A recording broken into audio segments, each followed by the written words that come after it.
Terima kasih Anda masih bersama kami di Kabar Petang. Kita lanjutkan dialog saya ingin ke Pak Haryadi. Pak Haryadi, artinya pengusaha juga sudah siap untuk menaikkan gaji para karyawannya, pegawainya?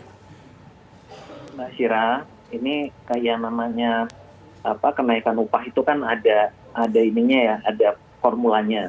Di dalam PP nomor 36 tahun 2021 itu sudah jelas ada formulanya, mempertimbangkan inflasi, pertumbuhan ekonomi, ketersediaan tenaga kerja, dan juga dari sisi konsumsi rumah tangga. Jadi ada semuanya di sana, Mbak. Jadi tentunya kalau memang inflasinya berubah, naik gitu ya, itu pasti akan ada pengaruhnya ke dalam perhitungan formula tersebut gitu. Nah, di samping daripada yang upah minimum, ada yang namanya struktur skala upah.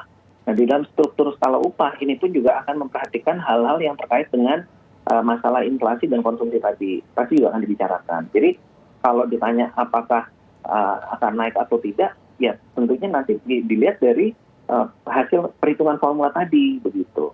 Jadi itu sudah sangat jelas sebetulnya. Dan memang kalau nantinya, kan ini penentuan itu di akhir Oktober, Mbak. Akhir Oktober itu untuk yang kabupaten kota ya. Nah, nanti November itu untuk yang provinsi gitu. Berlakunya nanti pada tanggal 1 Januari. Jadi sudah cukup jelas gitu kalau untuk masalah kenaikan upah tersebut.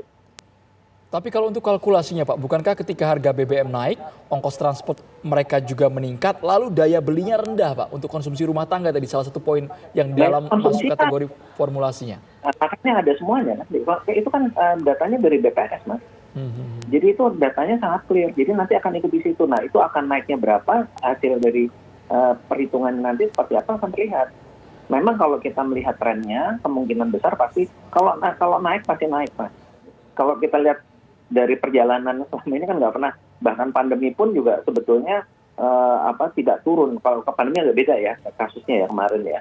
Pandemi itu karena memang tidak ada demand waktu itu, memang menjadi sebagian itu tidak bisa dinaikkan karena memang kondisinya berat. Tapi kalau kita melihat sekarang trennya membaik ya otomatis akan mengikuti.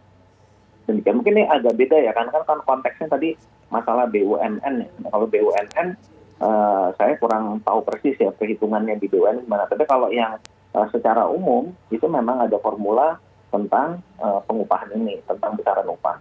Baik, Pak Haryadi, ditahan sejenak. Dialog ini akan kami lanjutkan usai kumandang azan maghrib untuk wilayah DKI Jakarta dan sekitarnya. Berikut ini.